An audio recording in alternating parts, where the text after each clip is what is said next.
À Kinshasa, l'association des traducteurs et interprètes professionnels du Congo, ATIPCO en sigle, et l'école de traduction et interprétation ETIUPEN ont organisé une conférence débat avec comme thème un monde sans barrières, une activité tenue en marge de la célébration de la journée mondiale de la traduction chaque 30 septembre de l'année. Les amples détails dans ces reportages.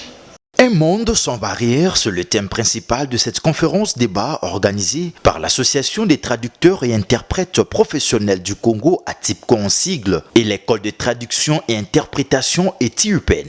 Après le mot de bienvenue du directeur de la dite école, le professeur Landou Diamena, et les mots de circonstances de Médard Kitakani, traducteur et interprète membre de la TIPCO, les conférenciers du jour, le chef des travaux Mvoila Kachinga, le président de la TIPCO, Yulu Kabamba et Alexandra Cardine, intervenant depuis Bruxelles, tous membres de la TIPCO, ont développé les différents sous-thèmes axés sur la langue et les développements culturels, le langue de la diplomatie et les outils et innovations technologiques pour un monde sans barrières, en stipulant qu'aujourd'hui le monde a beaucoup de barrières, notamment politiques, diplomatiques, linguistiques, culturelles et autres. D'où il faut qu'il y ait des compréhensions et attendements pour la paix afin de construire un monde de développement en se fiant aux traducteurs et interprètes qui jouent un rôle prépondérant. Poursuivant leurs allocutions, les orateurs ont relevé que dans la mondialisation, les Congolais doivent apporter leur contribution à travers nos langues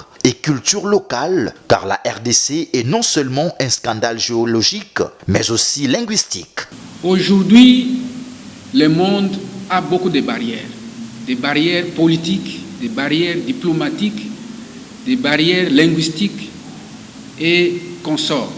C'est pour cela que le thème a été bien donné. Quand vous voyez l'Europe aujourd'hui est en guerre contre la Russie, nous-mêmes au Congo, nous avons des problèmes sécuritaires dans d'autres pays. Ça, c'est au niveau politique.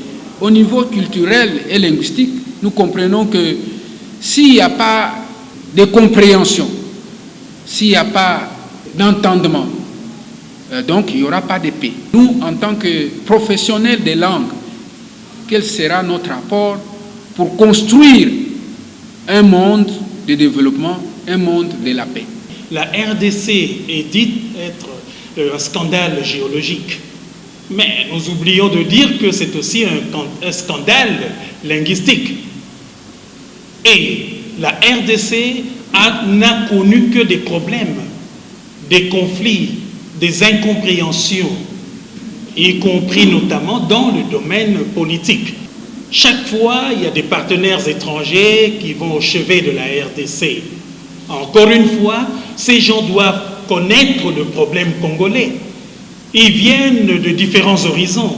Et voilà des brèches où nous trouvons l'importance du rôle de l'interprète, du traducteur à travers des documents.